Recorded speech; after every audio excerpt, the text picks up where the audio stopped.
தமிழ் குரல் நேயர்களுக்கு வணக்கம் என்று நம்மோடு ஊடகவியலாளர் சேகுவர் இணைந்திருக்கிறார். உரையாடுவோம். வணக்கம். வணக்கம். தமிழகத்தில் மேகதாட்டு காவிரி நீர் வராதது இது பெரும் நெருப்பாக பற்றி எரிந்து கொண்டிருக்கிறது. வரக்கூடிய மாதங்களில் என்ன ஆகும்? தமிழகத்தினுடைய விவசாய நிலப்பரப்புகள், வறட்சி இதெல்லாம் கேள்விக்குறியாக இருக்குது. எதிர்க்கட்சிகள் திமுக உட்பட அத்தனை கட்சிகளும் நீங்கள் அனைத்து கட்சி கூட்டத்தை கூட்டுங்க, விவசாயிகளை பார்த்து பேசுங்க, இங்கே இருக்கக்கூடிய நிலவரங்களை பெரிய அழுத்தம் கொடுங்க அப்படின்னு சொன்னாங்க மத்திய அரசாங்கத்திற்கு.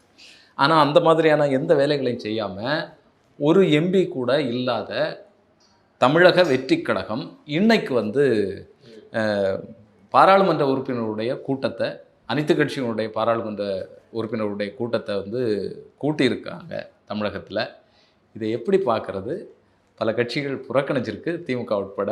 எப்படி புரிஞ்சு கொள்வது? இப்போ கூட்டினா மட்டும் மோடியே, தாடியே, அமித்ஷாவே அப்படின்னு பேசிடுவாங்களா? பேச மாட்டாங்க.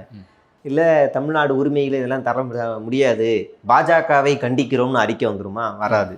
ஏன்னா இவ்வளோ நாள் வராது, இனிமேலும் வராது. அவன் மத்திய அரசாங்கம் மக்கள் கணக்கெடுப்புன்னு ஒன்று கொண்டு வர்றதுக்கு காரணமே இந்த டீலிமிட்டேஷனை உள்ள திணிக்கிறது தான். மத்திய அரசாங்கம் ஏன் இந்த நேரத்தில் மக்கள் கணக்கெடுப்பை நடத்திக்கிட்டு இருக்காங்க அப்படின்னா, உங்களுக்கு இப்போ பார்த்தீங்கன்னா தமிழ்நாட்டில் 8லேருந்து 9 கோடி தான் வரும். அதனால் நாங்கள் 8 கோடிக்குன்னா எத்தனை வரும்? ஒரு நாங்கள் 40லேருந்து இன்னும் ஒரு 14-15 ஏற்றி கொடுப்போம் எம்பி சீட்ஸில் அப்படின்னு சொல்லுவான். அதே உத்தரப்பிரதேசத்தில் போய் என்னீங்க அப்படின்னா, அந்த ஒரு மாநிலங்களில் மட்டும் கிட்டத்தட்ட 25க்கு மேலே கோடி மக்கள் அங்கே இருப்பாங்க. அப்போ அவனுக்கு எவ்வளோ போகும் அப்படின்னா, குறைஞ்சபட்சம் 300 மேலே போகும். 80 எக்ஸ்ட்ரா ஆகும். டபுள் ஆகும். டபுள் ஆகாது, 80 எக்ஸ்ட்ரா ஆகும். இப்போது ஒரு பில் பாஸ் பண்ணுறாங்க. ரொம்ப புரிகிற மாதிரி ஈஸியாக சொல்லணும்னா, ஒரு பில் பாஸ் பண்ண நினச்சாங்க, இந்த டீலிமிட்டேஷன் பில்லே பாஸ் பண்ண நினச்சாங்க. ஆனால் பாஜகவுக்கு மெஜாரிட்டி இல்லை. மெஜாரிட்டி இல்லைங்கிறதுனால அந்த பில் பாஸ் ஆகாமல் போயிடுச்சு. எப்படி அந்த பாஸ் ஆகாமல் போனது காரணம்னா, இப்போ திமுக இங்கே 40 இருக்குது. அவங்க எல்லாருமே ஒரு மனதாக அதை எதிர்க்கிறாங்க. கேரளாவில் எதிர்ப்பு இருக்குது, இங்கே எல்லா இடங்கள்லையும் எதிர்ப்பு இருக்குது. இப்போ இந்த கேரளா எங்கெங்கெல்லாம் எதிர்ப்பு தெரிவித்தாங்கன்னு வச்சுக்கோங்களேன், மேற்கு வங்கம், கேரளா, தமிழ்நாடு, இந்த 3 மாநிலங்கள்லேருந்து எதிர்ப்பு தெரிவிக்கிறாங்க அப்படின்னா, இந்த 3 மாநிலங்களுக்கான எம்பிக்களுடைய எண்ணிக்கை இருக்குல்ல, அது எல்லாமே பாஜக அவங்க ஆட்சி செய்கிற மாநிலங்களை எக்ஸ்ட்ரா ஆக்கிடுவாங்க.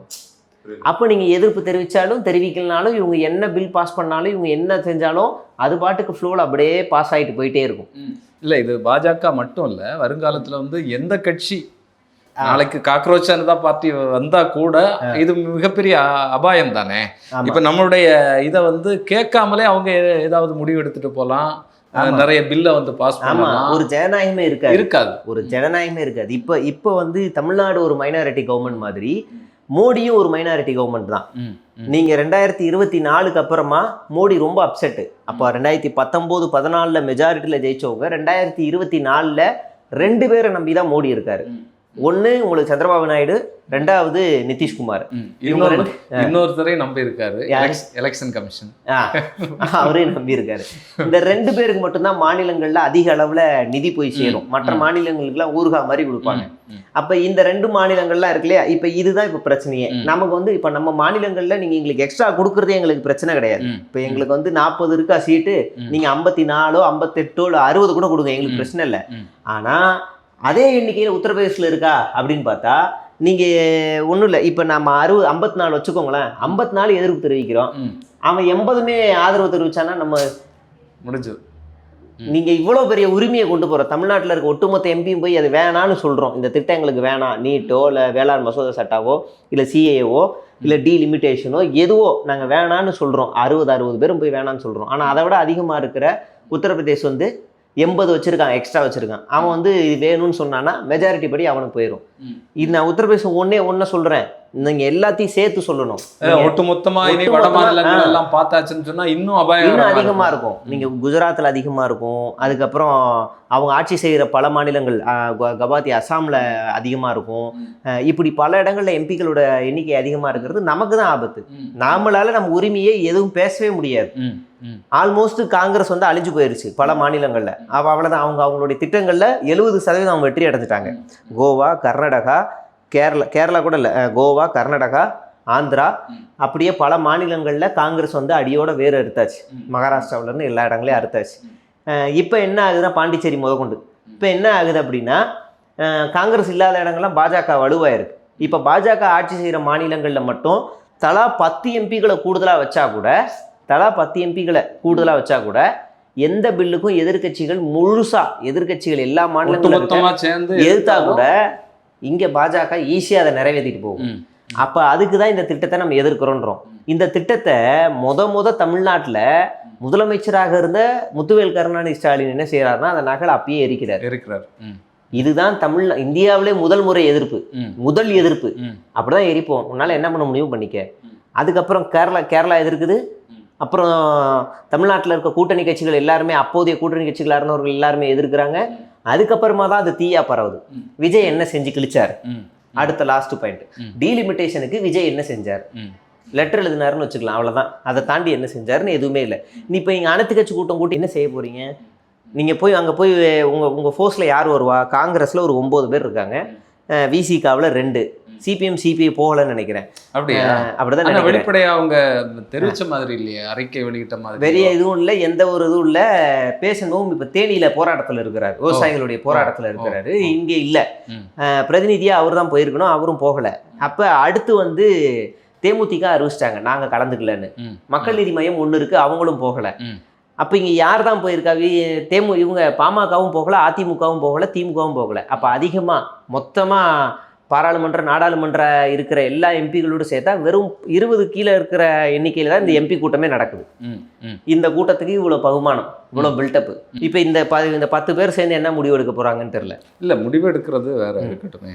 ஆனால் இவ்வளோ நாளாக இங்கே இருக்கக்கூடிய அத்தனை கட்சிகளும், அவங்களுடைய கூட்டணி கட்சிகள் உட்பட நீங்கள் அனைத்து கட்சி கூட்டத்தை போடுங்கன்னு சொல்லிட்டு இருந்தாங்க.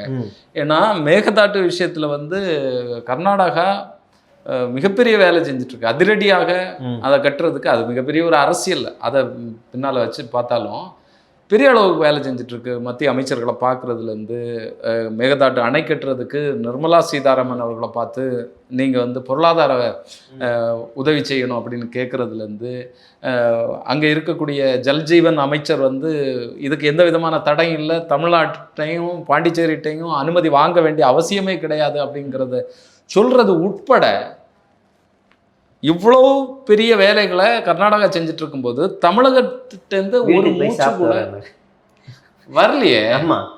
இப்போ நான் அவர் என்ன சொல்கிறாருன்னா, நான் கர்நாடகா சிஎம்ஐ போய் பார்க்க போகிறேன். ஏன் பார்க்க போறீங்கன்னு எதிர்கட்சி தலைவர் கேட்குறாரு. பார்க்க போறீங்களா, பார்க்கலான்னு ஒரு தகவலா?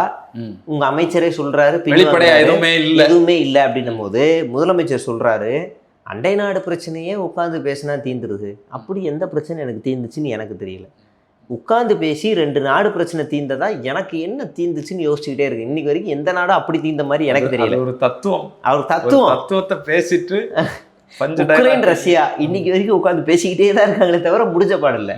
சிரியா பாலஸ்டைன் இப்போ வரைக்கும் முடியல. இஸ்ரேல் கலவரம் இப்போ வரைக்கும் முடியல. ஏன் பாகிஸ்தானும் இந்தியாவும் முடியலை. பாகிஸ்தானும் இந்தியாவும் சைனாவும் முடியலை. இலங்கையும் தமிழ்நாடும் முடியலை.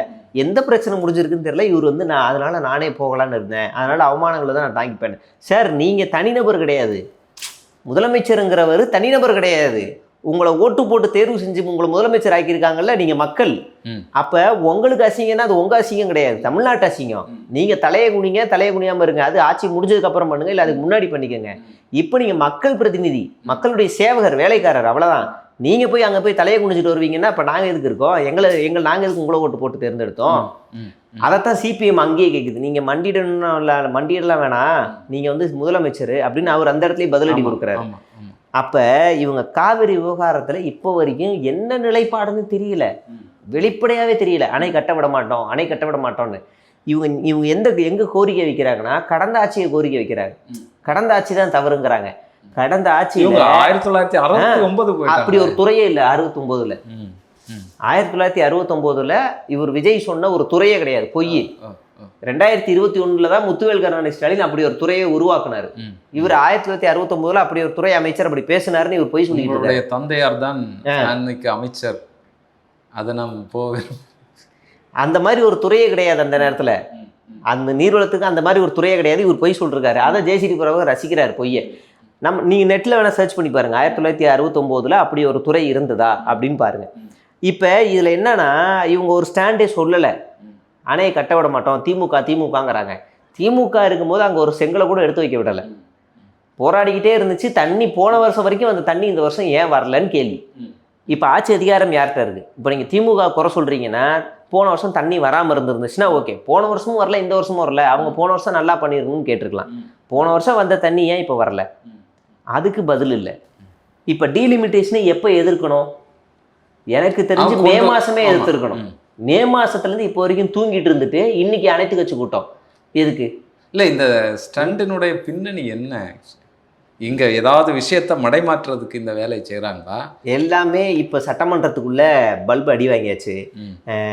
எல்லா பட்ஜெட்டில் போதிய அளவில் நலத்திட்டங்கள் எதுவுமே இல்லை.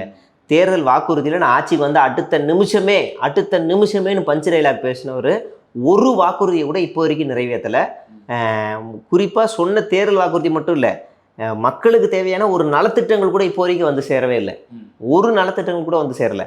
அப்படி இருக்கும்போது நம்ம மேலே நிறைய அடி விழுந்துருச்சு. ஆனால் பரவலாக அங்கங்கே பண்ணிட்டு இருக்காங்களே. இப்போ மணமகன் சீரா என்ன அது கட்சி சார்பாக பண்ணுறது. அப்படியா? அரசு சார்பாக இன்னும் பண்ணலை. இல்லை இல்லை, இந்த திருமணம் ஆகுறவங்களுக்கு இது தங்க காயின் கொடுக்குறது அது என்ன? அதுதான், அது விஜய் கட்சி சார்பாக பண்ணுறது. இப்போ நேற்று தான் நிதியை ஒதுக்கியிருக்காங்க. முந்தா நேற்று தான் நிதியை ஒதுக்கியிருக்காங்க. கல்யாணமாகிற பெண்களுக்கு 8 கிராம் தங்கமும் பட்டுப்புடவையும் தருவோன்றது இப்போதான் நிதி பட்ஜெட்ல இப்போதான் ஒதுக்கி இருக்காங்க. இது வரைக்கும் ஒதுக்க கிடையாது. அது போல குழந்தைகளுக்கும் அது தனி கதை, நான் அது பின்னாடி வரேன். அப்ப எந்த திட்டமும் இப்போ வரைக்கும் போய் மக்கள்கிட்ட இலவச திட்டங்கள் சேரல. நீங்க ஸ்டாலின் ஆட்சியில பொறுப்பா இருக்கும்போது இலவச பேருந்து திட்டம் அன்னைக்கே அறிவிச்சாரு. முதல் கையெழுத்துல ஆவினுக்கு 5 ரூபா குறைக்கிறாரு, பெட்ரோலுக்கு 5 ரூபா குறைக்கிறாரு. அடுத்த நாள் இன்னொரு திட்டம் வருது, திருநங்கைகளுக்கும் பேருந்துகளில் இலவசம்னு அடுத்த நாளே அந்த அறிவிப்பும் வருது. இப்படி நேரடியாக பயனடையக்கூடிய திட்டங்களை இப்போ வரைக்கும் விஜயால் எதுவுமே செய்ய முடியல. நீங்கள் அடுத்த நாள் பஸ்ஸுக்கு எல்லாத்துக்கும் கொடுத்துருக்கணும்ல, எல்லா பஸ்ஸுலையும் பெண்களுக்கு இலவசம்னு சொல்லியிருக்கணும்ல. இன்னைக்கு விடியல் பேருந்துகளுடைய எண்ணிக்கை குறைஞ்சு போச்சு, விடியல் பேருந்தையும் காணும், வெறும் மகளிர் பயணம்னு ஓடிக்கிட்டு இருக்கு, அந்த திட்டத்தையும் காணும். அப்போ இந்த பட்ஜெட்ல நம்ம மேலே அடி விழுந்துருச்சு. ஈபி பிரச்சனை அது சொல்லி மாட்டிக்கிட்டோம், அதை செய்ய முடியுமா அப்படின்னு சொல்லி அதிகாரிகள் சொல்லிட்டாங்க. சார் நீங்கள் சொல்லிட்டீங்கன்னா அரசு கஜானா காலி ஆயிரும், திவாலாயிரும், இந்த அரசு திவாலாயிரும். நீங்கள் சொல்கிறதெல்லாம் இஷ்டத்துக்கு நீங்கள் என்ன வேணாலும் சொல்லிட்டு வந்துருவீங்க, உங்கள் கவர்ச்சிக்காக நீங்கள் சொல்லிட்டு வந்துருக்கீங்க, இதெல்லாம் செய்ய முடியாது, செஞ்சால் திவாலாயிரும். திவாலாயிருச்சுன்னா கவர்னர் ஆட்சி வந்துடும். இல்லை, இப்போவே எல்லா இதுக்குமே நிதி குறைவாக ஒதுக்குறாங்க. குறிப்பாக பள்ளிக்கல்விக்கு நிதி குறைவாக ஒதுக்கிட்டு அவங்க என்ன சொல்கிறாங்கன்னா கடந்த ஆட்சியில் அதிகமாக ஒதுக்கிட்டாங்க அப்படின்னு சொல்லி பழி போடுறாங்க. கல்விக்கு தான் ஒரு மாநிலம் அதிகமாக ஒதுக்கணும். ஆமாம், கல்விக்கு தான் ஒதுக்கணும். ஆனால் இந்த அரசாங்கம் வித்தியாசமாக டாஸ்மாக்கு ஒதுக்குது. டாஸ்மாக்கு வித்தியாசமான சேவைகள்லாம் செய்யுது. நீங்கள் இப்படி தொடர்ச்சியாக வருது, ஈபி பிரச்சனை வருது. ஈபியில் 3.5 லட்சம் பேருக்கு மின் கட்டணம் அதிகமாக இருக்குன்னு அரசாங்கமே சொல்லுது. 3.5 லட்சத்துக்கும் மேலே போயிருச்சு. ஆனால் அதை இப்போ வரைக்கும் வெளிப்படையாக சொல்லலை. இனிமேல் இப்போ இடைத்தேர்தல் வச்சா 4 தொகுதியில் தாவேகா தோத்துரும் அப்படின்ற ஒரு உளவுத்துறை ரிப்போர்ட்டும் போயிடுச்சு. அப்போ என்ன செய்கிறது? அப்படின்னா பாஜகவை எதிர்த்தாதான் நாம் இங்கே சஸ்டெயின் ஆக முடியும். அப்போ பாஜக எதிர்ப்பு நாடகத்தை மறுபடியும் ஸ்டார்ட் பண்ண வேண்டியதுதான் அப்படின்றது தான் இந்த அனைத்து கட்சி கூட்டம் எல்லாம். ஆனால் அவங்க வாயிலேருந்து இன்னும் வரலையே. எது? பாஜகவை நாங்கள் கடுமையாக எதிர்க்கிறோம், அது வராது. அவங்க விஜயோட ஸ்ட்ராட்டஜி என்னன்னா பாஜகவையும் பகச்சக்கூடாது, காங்கிரஸையும் பகச்சக்கூடாது. அவர் ஒரு ஜெகன்மோகன் ரெட்டி மாதிரி அப்படியே சாஃப்டான ஒரு கார்னர் போவார். பாஜகவை எப்பெல்லாம் எதிர்க்கணும்னு ஒரு அவசியம் வருதோ அப்பெல்லாம் கூட்டணி கட்சியில் இருக்க சண்முகமோ இல்லை திருமாவளவனோ இல்லை காங்கிரஸோ அவங்க குரல் கொடுப்பாங்க. நீங்கள் நல்லா நோட் பண்ணி பாருங்க. இது வரைக்கும் பாஜகவை எதிர்த்து பேச வேண்டிய இடத்துல மாநில அரசாங்கம் சார்பாக இந்த 3 பேர் பேசுவாங்க. அப்படிதான் பேசுவாங்க. அதில் சிபிஎம் கொஞ்சம் வித்தியாசமாக தாவேகாவையும் அடிக்கும், இங்கேயும் அடிக்கும். அது போல் திருமாவளவன் இப்போ என்னன்னா தாவேகாவை அடிக்கவே மாட்டார், முழுக்க அப்படியே அவர் வேறையாக மாறிட்டார். அது வேறையாக இருக்குது இப்போது. அப்போ இந்த முற்போக்கு முகம் தேவைப்படுது தாவேகாவுக்கு. அதனால தான் இப்போ திடீர்னு டீலிமிட்டேஷன் ஒன்று கொண்டு வர. இவர் தான் முதல்ல கையெழுத்து, சர்வே கையெழுத்தில் இவர் தான் முத கையெழுத்து போட்டு வீடியோ போட்டவர் விஜய் தான். மக்கள் தொகையில் நான் என்னுடைய தகவலை பதிவு செஞ்சுட்டேன், நீங்களும் பதிவு செஞ்சிருங்கன்னு முத வீடியோ போட்டவர் இன்னைக்கு டீலிமிட்டேஷனை எதிர்க்கிறாரு. இப்போ இந்த கூத்து எங்கே போய் நம்ம சொல்லுவோம்? அப்போ இந்த பிரச்சனை இருக்குது. இன்னொன்று டாஸ்மாக் பிரச்சனையில் இது வரைக்கும் அரசு மருத்துவமனைகளில் போதிய மருத்துவர்கள் இல்லை, போதிய ட்ரீட்மெண்ட் இல்லை, போதிய அணுகுமுறை இல்லைன்னு அவ்வளோ பிரச்சனைகள். தினமும் ஒரு வீடியோ வருது, எல்லாரும் போடுறான். கோவிலில் போனால் அதுக்கு காசு, இது காசு, தேங்காய் உடைக்க 1000 ரூபா அப்படி இப்படின்னு கேட்குறாங்கன்னு சொல்லி ஒரே சண்டை. இன்னொரு பக்கம் ஸ்கூலில் ஏதோ வீடியோ வந்துக்கிட்டே இருக்குது, இங்கே இந்த ஸ்கூல் நிலைமை பாருங்கள், அப்படி பாருங்கள், இப்படி பாருங்கன்னு வீடியோ வந்துக்கிட்டே இருக்குது. இது இப்படி பல வீடியோக்கள் வந்துக்கிட்டு இருக்குது. ரேஷன் கடையில் கூட வீடியோ வருது, சரியாக பொருள் தர மாட்டாங்க அப்படி இப்படின்னு வருது. குறிப்பாக ஈபி இஷ்யூ ஏகப்பட்ட வீடியோ, நேற்றுலேருந்து கரண்ட் இல்லை, ஒரு வாரமாக கரண்ட் இல்லைன்னு. ஆனால் இந்த அரசாங்கம் எதில் கவனம் செலுத்தியிருக்குன்னா ஒயின் ஷாப்பில் செலுத்தியிருக்கு. எப்படின்னா மணமகிழ் மன்றம் இனி அரசாங்கமே நடத்தும் அப்படி. அடுத்து டாஸ்மாகை ப்ரைவேட்சேஷன் ஆக போகிறோம். அதுக்கு அடுத்து இப்போ 3ஆவதாக ஒரு அறிவிப்பு வந்திருக்கு. நீங்கள் இனிமேல் 10 ரூபா கோட்டருக்கெல்லாம் வாங்குறாங்களா, போய் அங்கே போய் உங்கள் எனர்ஜியை கத்தி வேஸ்ட் பண்ணாதீங்க. அதுக்காக அரசாங்கம் உங்களுக்காக ஒரு சரமையான ஒரு சூப்பர் சலுகை நாங்கள் வெளியிட போகிறோம். அது என்னென்னா, நீங்கள் வீட்டில் இருந்தே சரக்கை புக் பண்ணலாம். வீட்டில் இருந்து என்ன சரக்கு வேணும்னு என்னென்னு புக் பண்ணிக்கலாம். புக் பண்ணிக்கிட்டீங்கன்னா உங்களுக்கு பில் வந்துடும். அந்த பில்லை போய் அவன்கிட்ட காமிச்சா போதும், உங்கள் சரக்கு எடுத்து வச்சுருவா. நீங்கள் தாராளமாக சந்தோஷமாக குடிக்கலாம். இல்லை, இது ரேப்பிட்டோ வேற ஏதாவது அது வந்துடும், வந்து சேருமா? அது வந்துடும், இன்னும் கொஞ்ச நாளில் வந்துடும். இந்த அறிவை, இந்த லட்சணமாக இதுவை ஈபி காட்ட வேண்டியதானே. அவன் புலம்புறான்ல, ஒன்றும் கவலைப்படாதீங்க, உங்களுக்கு யூனிட் எவ்வளோ ரீடிங் எப்படி ஆயிருக்குன்னு தெரியலையா, நாங்கள் பிரத்யேகமாக ஒரு ஆப் ரெடி பண்ணியிருக்கோம், அதில் நீங்கள் பார்க்கலாம், உங்கள் காசு வேஸ்ட் ஆகாது, அரசாங்கம் அதுக்கு பொறுப்புன்னு காட்ட வேண்டியது தானே. இல்லை, இதில் ஒரு சந்தேகம் எனக்கு வந்து, இப்போ அரசாங்கமே சொல்லுது பில்லுகள் தாறுமாறாக வந்திருக்கு, அதை நாங்கள் ஆய்வு பண்ணிகிட்ருக்கோம் அப்படிங்கிறத வந்து சொல்லுது. இது இந்த நிதிநிலையை இந்த மாதிரியாக ஏதாவது செய்து அதை ஈடுகட்டுறாங்களா? அது சந்தேகம் இருக்கு. அப்படி அடுத்த சட்டமன்ற கூட்டத்தில் எதிர்கட்சிகள் இந்த கேள்வியை கேட்கணும். இபியில இருந்து மட்டும் எவ்வளவு வருவாய் வந்திருக்கு அரசு, இந்த எதிர்கட்சிகள் 3 கேள்வி வைக்கணும். ஒன்று என்னன்னா, இபியில இருந்து இந்த மாசத்துல மட்டும் எவ்வளவு வருவாய் வந்திருக்கு, எப்படி வருவாய் இவ்வளவு உயர்ந்துச்சு, அதிகமா வருவாய் வந்தவர்களுக்கு திரும்ப கொடுக்கப்பட்டிருக்கா, எதனால வந்திருக்கு, முறைகேடு நடந்திருக்குன்னா வெறும் 5000 கட்டிட்டு இருந்தவங்க 35,000 30,000 40,000 கட்டிட்டு இருக்கான், அவர்களுக்கெல்லாம் அது திரும்ப கொடுக்கப்பட்டிருக்கா, இல்லை அடுத்த நாள் கட் பண்ணாமல் வாங்காமல் விட்டுருக்கீங்களா அப்படின்ற கேள்வியை இபியிலிருந்து மட்டும் பல கேள்விகளை இன்னும் உள்ள ஆய்வு செய்து அதை வைக்கணும். 2வது, மகளிர் விடியல் பேருந்துகளில் இன்னைக்கு எத்தனை பேருந்துகள் இயங்கிக்கிட்டு இருக்கு, விஜய் ஆட்சி வந்ததுக்கு அப்புறம் எத்தனை பேருந்துகள் இயங்குது, விஜய் ஆட்சிக்கு முன்னாடி எத்தனை பேருந்துகள் இயங்கிக்கிட்டு இருக்கு, நம்பர் வாரியாக வாங்கணும். அது ஒரு கேள்வி. அடுத்து, மகளிர் உரிமை தொகைக்கு நிதியை குறைச்சிருக்காங்க அப்படின்னா விஜய் ஆட்சிக்கு வந்ததுக்கு அப்புறமா எத்தனை குடும்பங்களுக்கு போய்கிட்டு இருக்கு, அதுக்கு முன்னாடி எத்தனை போயிட்டு இருக்குன்னு 3 கேள்விகளை கேட்கணும். ஏன்னா 2 மாசமா நாங்கள் ஆய்வு செஞ்சதுல பல பெண்களுக்கு 1000 ரூபாய் போய் சேரலை. 2-3 மாசமா சேரல. பெரம்பூர்ல இருக்கிற ஓட்டேரியில இருக்கிற இந்தியன் ஓவர்சீஸ் பேங்க்குக்கு போனா தினமும் 40-50 பெண்கள் எனக்கு 1000 ரூபா வரலன்னு சொல்லி அங்க சண்டை போடுறத பாக்குறோம். அந்த மேனேஜர் எனக்கு தெரியாதுமா, நீங்க கலெக்டர் ஆஃபீஸ் போங்க, வியூ ஆஃபீஸ் போங்கன்னு அங்கேயும் இங்கே அலைய விடுறாங்க. 1000 ரூபா பல பேருக்கு வரல, பல பெண்களுக்கு வரல. அப்பனா இதெல்லாமே ஏதோ முறைகேடுகள் நடக்குது. அப்ப இது எல்லாம் பார்ட்டி ஃபண்டா போகுதா, இல்ல முறைகேடுகள் நடந்திருக்கா, இல்ல டெக்னிக்கல் ஃபால்ட்டான்னு இந்த தாவேக அரசாங்க வெளிப்படையா சொல்லணும். இல்ல, இந்த 1000 ரூபாய்க்கே இவ்வளவு சிக்கலா இருந்தா இந்த 2500 எப்படி கொடுக்க வாய்ப்பே இல்லை, கொடுக்க வாய்ப்பே இல்லை. நீங்க அவ்வளோலாம் போறீங்க. பட்ஜெட்டுக்குள்ளேயே ஒரு குழந்தை பிறந்துச்சுன்னா 1 கிராம் தங்கம் அப்படின்னு முன்னாடி சொன்னார் தேர்தல் வாக்குறுதியில. இப்போ என்ன மாற்றிட்டாங்கன்னா, அரசு மருத்துவமனையில் பிறந்த குழந்தைகளுக்கு மட்டும் 1 கிராம் தங்கம் அப்படிங்கிறாரு. ஒரு வருஷத்துக்கு ஒரு குழந்தை, எத்தனை குழந்தைனா ஒரு 4 லட்சம் குழந்தைகள் கிட்ட பிறக்கிறாங்க. 4லேருந்து 4.5 வரைக்கும் 4 லட்சம்னு வச்சுக்குவோம். இன்னைக்கு தங்கத்தினுடைய விலை வந்து 13,000 ரூபாய் அப்படின்னே வச்சுக்குவோம். 4 லட்சம் × 13,000ன்னு போட்டோம்னா 650 கோடி தேவைப்படுது.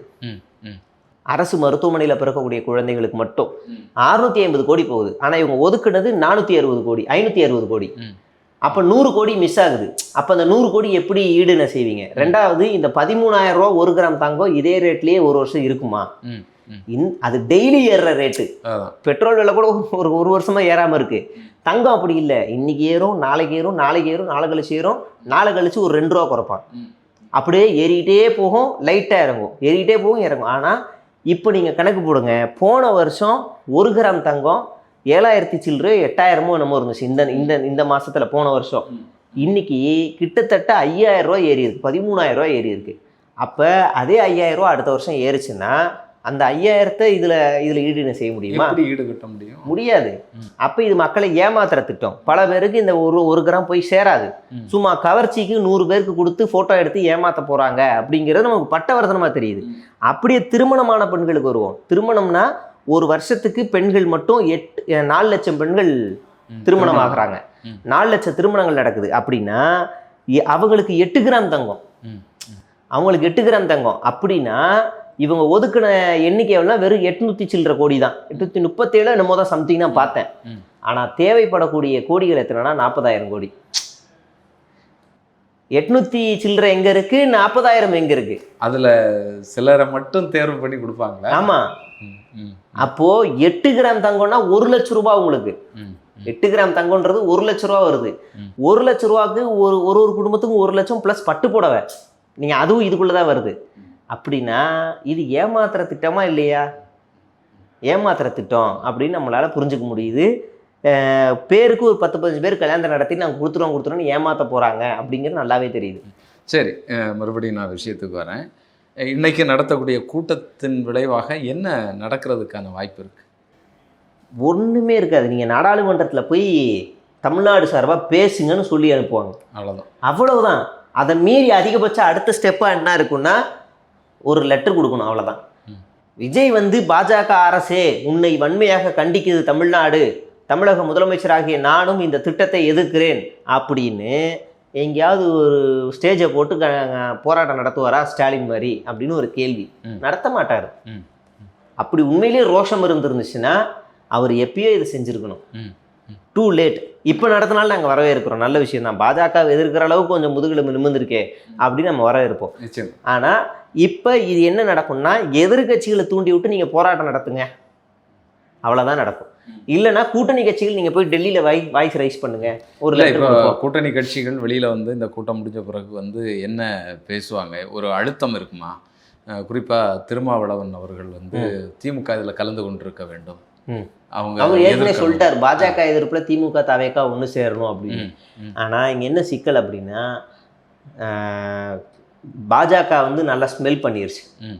தமிழ்நாட்டில் காங்கிரஸும் திமுகவும் இரு அணியாக பிரிஞ்சிட்டாங்க அப்படின்னா அங்கே குறைஞ்சது நமக்கு ஒரு 10 எம்பிகளோட சப்போர்ட்டு நமக்கு கிடைக்க வாய்ப்பு இருக்குது. இல்லைனா பாதிக்கு பாதியாக பிரியும், ஒன்று திமுக வெளிநடப்பு செய்யும் அப்படின்னு அவங்க கணக்கு போட்டு வச்சுருக்காங்க. ஆனால் திமுக காங்கிரஸ் கொள்கை எதிரி தான், ஜென்ம பரம எதிரி கிடையாது. அவங்க இங்கே தமிழ்நாட்டுக்குள்ளே இனி கூட்டணியில் சேர்க்க மாட்டாங்கன்ற ஸ்டாண்டில் இருந்தாலும் மாநில உரிமைன்ற ஒரு விஷயத்தில் அந்த டீலிமிட்டேஷனை அவங்க எதிர்ப்பாங்க. இப்பயும் எதிர்த்துக்கிட்டு தான் இருக்காங்க. அதுலேருந்து நமக்கு அதை புரிஞ்சுக்க முடியுது, நம்பிக்கை இருக்குது. சிபிஎம்மும் சிபிஐயும் அதே நிலைப்பாடில் தான் இருப்பாங்க. இப்போ காங்கிரஸ் என்ன செய்யும் தெரியாது. காங்கிரஸ் 4 துண்டை தூக்கி போட்டால் அந்த பக்கம் போனாலும் போயிடும், பாஜக சைடும் போயிடும், இல்லைனா வெளிநடப்பு செஞ்சாலும் செஞ்சுருவாங்க. அப்படிப்பட்டது தான் காங்கிரஸ். அப்போ இருந்தாலும் நம்ம புரிஞ்சுக்குவோம், விஜயை வச்சு கொஞ்சம் குட்டையை குழப்பி ஏதாவது ஒன்று செய்யணும்னு பாஜக விரும்புது. அதே போல் மேற்கு வங்கத்தில் மம்தாவோட கட்சி 2ஆக பிரிஞ்சிருக்கு. அதில் இருக்கக்கூடிய பல எம்பிக்கள் ரிசைன் பண்ணுறாங்க, கட்சி தாவல் செய்கிறாங்க, இப்படிலாம் நடக்குது. ஸோ அப்போ அங்கேருந்து அந்த எதிர்ப்பும் நமக்கு மறுபடியும் இந்த பில் பாஸ் பண்ணால் இந்த டைல்யூஷன்ஸ்லாம் இருந்துச்சுன்னா நம்ம இந்த பில்லை பாஸ் பண்ண வச்சிடலாம் அப்படிங்கிற குறுக்கு வழி தான் பாஜகவுக்கு. இதை உடைக்கணும் அப்படின்னா எல்லா மாநிலங்களில் காங்கிரஸ் இருக்கிற காங்கிரஸ் அல்லாத ஆட்சியில் இருக்கக்கூடிய மாநிலங்கள், நம்ம சந்திரபாபு நாயுடுவும் பார்க்கலாம் இதில், இப்படி எல்லா மாநிலங்கள்லையுமே நீங்கள் ஜெகன்மோகன் ரெட்டியும் பார்க்கலாம், அவர்களுக்கும் எம்பி இருக்காங்க. எல்லாரையுமே கூப்பிட்டு மாயாவதியிலேருந்து நிதின் கட்கரியிலேருந்து எல்லாரையுமே ஒன்று திரட்டி ஒரு பெரிய ஃபோர்ஸ் ரெடி பண்ணணும் இந்த பில் பாஸ் பண்ணுறதுக்கு மட்டும். ஏன்னா இது ஒவ்வொரு மாநில உரிமையோட பிரச்சனை. அப்போ விஜய் இங்கே என்ன முயற்சி எடுப்பாருன்னா டெல்லியில் போய் பண்ணுங்க அவ்வளோதான் சொல்லுவார். அதை தாண்டி இங்கே பெருசாக கூட்டம் பண்ண முடியாது. ஸ்டாலின் அவர்களுக்கு இருந்த ஒரு துணிச்சல் மட்டும் அல்ல, ஒரு ஆளுமை. அனைத்து மாநிலங்கள்லையும் பேசக்கூடியது, தலைவர்களோட பேசுறது, அவர் கூப்பிட்டா வரக்கூடிய அந்த அக்சஸ் ஏற்றுக்கொண்டு அவரை மதித்து ஒரு ஆலோசனையில் ஈடுபடுறது, துணிவாக இல்லை பாஜகவை எதிர்க்கிறது அப்படிங்கிற ஒரு நிலை இருந்தது. ஆனால் அதில் தவேக தலைவரை பொருத்தி பார்க்க முடியுமா விஜய் அவர்களை? வாய்ப்பே இல்லை. அதாவது இந்த குட்டையில் மண்ணை போட்டது காங்கிரஸ் தான். ஒரே ஒரு அமைச்சர் பதவிக்காக, அல்ப அமைச்சர் பதவிக்காக ஆசைப்பட்டு ஒரு பெரிய கூட்டணியை இந்தியா முழு அவங்க கட்சியை நாசமாக்குறது வேலையை காங்கிரஸ், தமிழ்நாடு காங்கிரஸ் பார்த்துருக்கு. ஏன்னா இந்தியா கூட்டணியில் காங்கிரஸ் முதல்ல இல்லவே இல்லை. இந்தியா கூட்டணியில் காங்கிரஸே கிடையாது. 2018 காங்கிரஸை சேர்க்கக்கூடாதுங்கிற முடிவில் அரவிந்த் கெஜ்ரிவால் இருந்தார். அப்போ இந்தியா கூட்டணியில் இவரும் இருந்தார், நிதிஷ் இருந்தார். நம்ம சிவப்பு தொப்பியிலேருந்து நிதிஷ்குமார், இவங்க லல்லுலேருந்து எல்லாருமே இருந்தாங்க. காங்கிரஸை உள்ளே இழுத்து பிடிச்சிக்கிட்டு, எல்லாரையும் உள்ளே இழுத்து பிடிச்சிக்கிட்டு இந்த வண்டியை அப்படியே ஓட்டிட்டு கொண்டு வந்தவர் ஸ்டாலின். 2021 சரி இதை நம்ம கொண்டு போயிடலாம், 2024 வரைக்கும் அதை அப்படியே கொண்டு போனார். இந்த வாட்டி பிரதமர் வேட்பாளர் யாருங்கிறலாம் நம்ம அப்புறம் பின்னாடி அறிவிப்போம். அப்புறம் முதல்ல நம்ம எல்லாரும் ஒன்று சேர்ந்து உள்ளே வந்து நம்ம எல்லாருமே தள்ளுவோம் புஷ் பண்ணுவோம்னு எல்லாரையும் ஒன்று சேர்த்து போனார். காங்கிரஸ் உள்ளே வந்ததில் மாயாவதிக்கு மம்தாவுக்கு விருப்பம் கிடையாது, சிபிஎம்முக்கும் விருப்பம் கிடையாது. வேற வழி இல்லாமல் கொள்கையாக போகணுமேன்றதுக்காக மதசார்பற்ற கூட்டணியாக போகணுன்றதுக்காக அக்செப்ட் பண்ணிக்கிறாங்க. அதே போல் பீகாரில் அவங்களுக்கு எதிரியாக இருக்கிறது காங்கிரஸ் தான், வேற வழி இல்லாமல் அங்கேயும் ஒன்று சேர வேண்டியதாகிடுச்சு. உத்தரப்பிரதேஷ்லையும் காங்கிரஸுக்கு வந்து எதிரியாக இருக்கிறது இவர் தான், அகிலேஷ் தான். அப்போ அவரும் வேறு வழி இல்லாமல் சேர்க்க வேண்டியதாகிடுச்சு. டெல்லியிலையும் ராஜஸ்தான்லேயும் பஞ்சாப்லேயும் காங்கிரஸுக்கு எதிராக இருக்கிறது அரவிந்த் கெஜ்ரிவால். அப்போ அவங்களையும் வேறு வழி இல்லாமல் வேறு ஒன்று சேர்க்கணும்னு சொல்லி இவர் ஸ்டாலின் தான் எல்லாரையும் ஒன்று சேர்த்து இந்த வண்டியை கொண்டு போனார். அல்ப அமைச்சர் பதவிக்காக இப்போ இது எல்லாத்தையுமே சிதைய விட்டு தனித்தனியாக இருக்காங்க. இப்போ இந்த கூட்டணியில் மறுபடியும் ஒன்று சேர்க்கணும்னா 3வது அணி உருவாகிறதுக்கு வாய்ப்புகள் அதிகமாக இருக்குது. 3வது அணி எப்படி உருவாகும்னா காங்கிரஸ் பாஜக இல்லாத மாநிலங்கள், அந்த மாநிலங்களில் இருக்கக்கூடிய முதலமைச்சர்களை ஒன்று திரட்டுறது, அதில் சிபிஎம் சிபிஐ கூட ஒன்று திரட்டுவாங்க. அப்படி இருக்கக்கூடிய கட்சிகளை மாயாவதி, நிதின், அப்புறம் சந்திரபாபு நாயுடு, இப்படி தேஜஸ்வி எல்லாருமே உள்ளே வருவாங்க. சரத்பவார்ல இருந்து அப்படி எல்லாருமே ஒன்று சேர்க்கலாம். இப்படி ஒரு அணியை ஃபார்ம் பண்ணாங்கன்னா இது காங்கிரஸுக்கும் பெரிய அடியாக விழும். நீ பார்த்துக்கலாம், முன்னாடி பார்த்துக்கலாம். இதில் காக்ரோச் ஜனதா பார்ட்டி வந்துச்சுன்னா முடிஞ்சிருச்சு, எல்லாமே முடிஞ்சிருச்சு. ஆமாம், அவங்க ஒரு பெரிய சக்தியாக வராங்க. அவங்க மனசு வச்சு இந்தியா கூட்டணிக்குள்ளே வந்தாங்க அப்படின்னா, ஏன்னா இந்தியா சிஜேபியோட ப்ரொட்டஸ்ட்ல காங்கிரஸ் ஆதரவு கொடுத்துச்சோ இல்லையோ, இந்த கட்சிகள் எல்லாமே ஆதரவு கொடுத்தாங்க, கூடவே இருந்தாங்க. ஸோ அப்போ அந்த டீம் 3வது அணி உருவாச்சுன்னா இங்கே விஜய்க்கும் ஆப்பு, மோடிக்கும் ஆப்பு, காங்கிரஸுக்கும் ஆப்பு. அப்போ அந்த ஆப்பு வர்றதுக்கு வாய்ப்பு அதிகமாக இருக்குது. நிச்சயமாக இன்னைக்கு நடக்கக்கூடிய கூட்டத்தில் என்னென்ன விஷயங்கள் பேசுகிறாங்க அப்படிங்கிறத நம்ம தொடர்ந்து பார்ப்போம், தொடர்ந்து பேசுவோம். உங்களுடைய நேரத்திற்கும் கருத்திற்கும் நன்றி.